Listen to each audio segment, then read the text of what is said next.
तो मेरी भी फैमिली इस तरह की थी, वो कहते थे कि नहीं आप स्टडी करो। तो मुझे बस पैशन इतना ज़्यादा था कि नहीं मुझे मतलब इन सब से डिफरेंट करना है।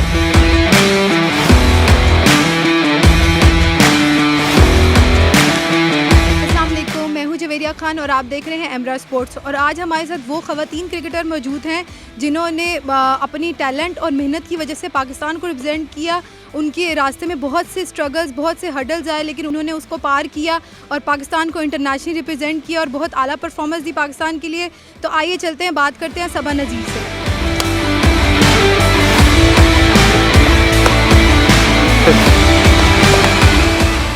अस्सलाम वालेकुम। वालेकुम सलाम।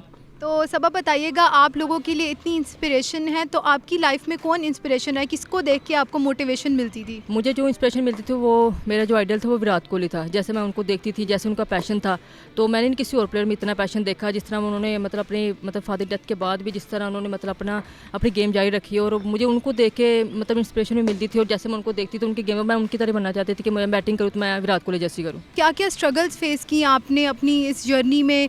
क्या क्या मुश्किलात का सामना करना पड़ा आपको, क्योंकि आप एक लड़की थी एक ऐसे शहर से, मुरीद के जैसे शहर से, जहाँ इतना लड़कियों में नहीं थी क्रिकेट। तो किस तरह आप आगे निकली? क्या क्या आपको सफ़र के दौरान क्या क्या मुश्किलात फेस करनी पड़ती थी?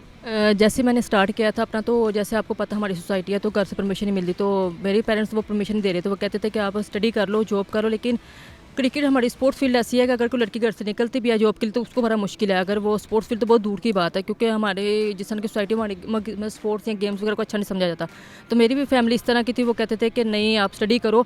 तो फिर मुझे ये था कि जब उन्होंने मतलब कट ऑफ कर दिया, वो कहते थे कि आप जो भी करना फिर अपने बलबूते पे करो। तो मुझे बस पैशन इतना ज़्यादा था कि नहीं मुझे मतलब इन सब से डिफरेंट करना है। तो फिर मेरे माइंड में ये था कि नहीं मुझे अपनी लाइफ में कुछ ना कुछ ऐसा मेरा एम है, तो मुझे क्रिकेट फील्ड में ही आगे जाना। तो जैसे फिर मैंने क्रिकेट स्टार्ट की तो फिर घर वालों ने पॉकेट मनी बंद कर दी। तो मेरे लिए बहुत मुश्किल था कि पॉकेट मनी के बगैर मैं कैसे आगे निकलूँ। मेरे पास रेंट नहीं होता था यहाँ लाहौर आने के लिए। मैंने फिर कनेट कर जाया करती थी मुरीद की बस की छत पर बैठ के आना, फिर बस की छत पर वापस जाना, ना मेरे पास कुछ खाने को होता था।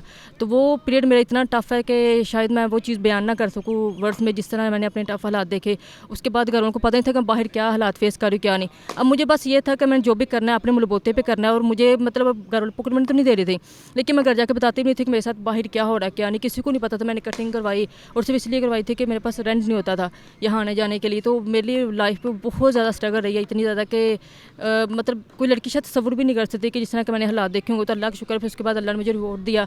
और जैसे मैं पाकिस्तान खेली तो मेरे लिए वो फिर बहुत मेमोरेबल बात होती है कि इतना कुछ आपने फेस किया। उसके बाद जब मुझे पाकिस्तान किट मिली तो मैं इतना अल्लाह का शुक्र अदा किया कि जिस एम के लिए मैंने मेहनत की। फिर जैसे मेरी स्टोरी आई फेसबुक पे, फिर जैसे लोगों ने देखा, मोहल्ले के लोगों ने, मेरे घर वालों ने जाना, जब उनको भी नहीं पता था बाहर इतनी स्ट्रगल कर रही हूँ। जैसे मेरी स्टोरी आई फिर मेरे भाई ने भी देखा, फिर जैसे लोग हमारे घर है कि आपकी बेटी पाकिस्तान खेली है, क्योंकि उससे पहले उनको नहीं पता था कि मैं कितनी मुश्किलात फेस कर रही हूँ। फिर जैसे मैं मुरीदके से लाहौर आती थी, फिर उसके बाद मैं यूनिवर्सिटी ऑफ लाहौर गई, फिर वहाँ से लीमरा अकेडमी 1 घंटा साइकिल चला के जाना, 1 घंटा साइकिल चला के वापस आना। तो फिर मेरे लिए वो बहुत मुश्किल था कि जब आपके पास कुछ हो भी ना और आगे से कुछ नज़र भी ना आ रहा हो कि आप पाकिस्तान खेल सकते हो कि नहीं, वो बहुत मुश्किल है। आपको किसी भी स्पोर्ट नहीं, उस टाइम आपको सबसे ज़्यादा, अगर मैं जो भी लड़की आना चाहती है इस फील्ड में, ये चाहती हूँ कि वो अपने पेरेंट्स की सपोर्ट से, अगर आपको पेरेंट्स की सपोर्ट नहीं है तो आप सर्वाइव नहीं कर सकते, क्योंकि हर कोई मेरी तरह नहीं कर सकता। अच्छा सबा, अब पेरेंट्स का आपका क्या पॉइंट ऑफ व्यू है? अब वो आपको सपोर्ट करते हैं? जैसे अब आपने पाकिस्तान खेल लिया, उनको पता है आप उनके लिए एक एजाज़ बन गई हैं, तो अब वो आपको सपोर्ट करते हैं? आपके भाई, आपके माँ बाप आपको अब सपोर्ट करते हैं क्रिकेट में? अब जैसे मैंने उनका माइंडसेट चेंज किया तो मुझे देख के और भी लड़कियां मुरीद की, मैं फर्स्ट टाइम लड़की थी, उसके बाद और भी लड़कियां हैं जिनके पेरेंट्स, वो खुद मेरे कोच के पास गए थे। वो कहते थे कि जब मैं मतलब मेरे और भी मतलब अंडर 19 लड़के खेले, इमरान नज़ीर खेला, वो मेरे कोच सरफराज फर्स्ट टाइम जो कोच थे। तो वो कहते हैं कि मुझे इतनी खुशी तब नहीं हुई कि जब मैं उसको पाकिस्तान वो खेला इमरान नज़ीर, मुझे तब खुशी हुई जब और पेरेंट्स मेरे पास आए। वो कहते हैं कि जैसे आपने सबा नज़ीर को पाकिस्तान का मतलब खेल लिया, आपसे उन्होंने स्टार्ट किया तो हमारी बच्चियों को भी खिलाएं। तो अब अल्लाह का शुक्र है जितनी मतलब मुरीद के, मैं पहले कोई लड़की नहीं खेलती थी, लेकिन अभी मैं जब अब क्लब गई हूँ तो वहाँ पर भी 8-10 लड़कियाँ मैंने खुद देखी हैं कि शुक्र अल्लाह का उन्होंने स्टार्ट किया। तो बस ये है कि मैं जितनी भी लड़कियां आना चाहती थी अब उनके लिए एक रास्ता बन गया, उनके लिए मतलब जरिया बन गया इसी। अब उनको स्टेप बाय स्टेप पता चल गया कैसे जाना है। पहले कुछ उनको नज़र नहीं आता था कि यहाँ से कोई लड़की जा भी सकती, क्योंकि लोग बस हैरान हो जाते कि वाकई को पाकिस्तान भी खेल सकती है मुरीद के से जाकर। क्रिकेट के साथ इंजरीज़ भी लगी रहती हैं, मेंटली भी आपको बहुत ज़्यादा कोप अप करना पड़ता है इंजरीज़ से, और फिज़िकली भी। तो कैसा आपका रहता है इंजरीज़ से आप दोबारा बैक करना, टीम में वापस आना या अपनी प्रैक्टिस में वापस आना, वो कैसी एक जर्नी रहती है आपकी इंजरी की? जर्नी का तो सबसे ज़्यादा टफ पीरियड तब गुजरता है, इतना तो जब आप पाकिस्तान भी नहीं खेलते इतना मतलब फील नहीं होता, इतना टफ पीरियड नहीं गुजरता जितना इंजरी के बाद गुजरता। क्योंकि जब मैं फर्स्ट टाइम खेली तो उसके बाद जब मुझे इंजरी हुई तो वो 6 मंथ चली, क्योंकि तब मैं साउथ अफ्रीका के लिए वो टूर था। उसके बाद मुझे वो काफ की इंजरी हो गई, तो उसके बाद 6 मंथ मेरे ऐसे ही गुजर गए काफ की इंजरी में, क्योंकि वो मतलब जैसे ही मैं थोड़ा सा वो लोड पड़ता था फिर वो ज़ीरो पे आ जाता था, तो वो मेरा पीरियड बहुत मुश्किल रहा। उसके बाद फिर जब मैं वर्ल्ड कप के सेलेक्ट हुई तो तब मेरी बैक की इंजरी हुई। तो तब नया ना इतना पता नहीं था, क्योंकि इतना पता था कि बस खेलना है, तब इतनी समझ थी कि मतलब जिम बहुत ज़रूरी है ये मसल, क्योंकि जो भी नई लड़की आती है उसको बस ये होता है नेट करना है या बॉलिंग करनी है, बैटिंग करनी है, मतलब स्ट्रेंथ वगैरह कुछ नहीं पता, फिटनेस कुछ नहीं पता। फिर जैसे जैसे मैं टीम के साथ ट्रैवल करती रही फिर वही चीज़ें समझ आने लगी कि फिटनेस बहुत मुझे काम करना पड़ेगा। फिर मैंने फिटनेस पे काम किया, क्योंकि जो मैं टूर से पहले जैसे इंजर्ड हो जाती थी तो फिर मैंने वो रिकवरी इस तरह की। अच्छा सबा, ये बताइएगा कि क्रिकेट के अलावा क्या शौक़ हैं आपके, क्या हॉबीज़ हैं, क्रिकेट के अलावा क्या करना पसंद करती हैं? क्रिकेट में मुझे म्यूज़िक सुनना पसंद है, तो जैसे फ्री वगैरह हुई तो म्यूज़िक सुन लिया, फिर ये ज़्यादा मेरी हॉबीज़ में से है। अच्छा, डाइट को लेके प्लेयर्स, क्योंकि प्लेयर के लिए डाइट, जहाँ जैसे आपने बात की कि ट्रेनिंग ज़रूरी है, मसल स्ट्रेंथ वर्क ज़रूरी है, तो डाइट उसके साथ कितनी ज़रूरी है? डाइट तो बहुत ज़रूरी है, अगर आप डाइट नहीं लेंगे तो आप ये जितनी मर्ज़ी गेम कर ले कोई इंप्रूवमेंट नहीं आने वाली। क्योंकि हम लोगों को चाहिए कि जिस तरह हम लोग हॉस्टलाइज हैं तो हॉस्टल में बहुत मुश्किल है, अगर आप घर में रहते हो तो फिर आपके लिए ईजी है डाइट को मेंटेन करना, लेकिन हॉस्टल में रह के बहुत थोड़ा टफ हो जाता है हम लोगों के लिए, खुद बनाना जाके यहाँ से, तो वो थोड़ा टफ हो जाता है।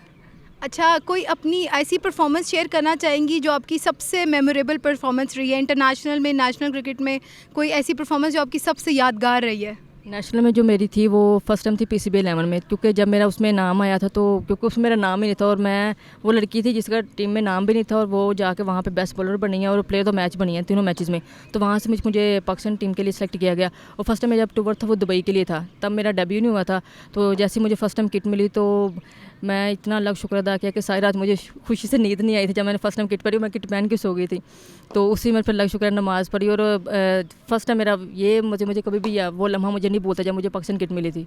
तो ये थी सबा नज़ीर और इनकी कहानी कि इन्होंने कैसे मुश्किलात का सामना किया, अपने पेरेंट्स के अगेंस्ट जाके इन्होंने क्रिकेट को तरजीह दी और इंटरनेशनल पाकिस्तान को रिप्रेजेंट किया।